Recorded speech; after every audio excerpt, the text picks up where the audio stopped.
Өзбекстанға байланысты не айтып отыр? Өзбекстан как дебютант сияқты ойнады бірінші кезекте.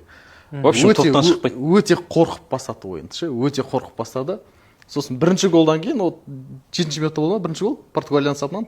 Вот содан кейін мен қарап отырмын да, вот содан кейін барып сәл-пәл уже терять нечего дегенге позицияға содан кейін барып өткен сияқты болды. Ойыншылардың ішінде де енді әртүрлі, енді біз қалай айтуға болады, Өзбекстан лигасын бақыламаймыз ғой. Бірақ соның ішінде де Шамродов бар, Хусанов бар деген сияқты жақсы ойыншылар бар екен. Вот сосын Өзбекстанға байланысты жаңа физикалық жағдай, басқа да проблемалар бар ғой. Сонымен қоса, типа біз орталық Азияға біздің менталитетке сай тағы бір проблема бар, ол жауапкершілік деген ше. Олар андай біз қатты жауапкершілік артып тастаған оларға.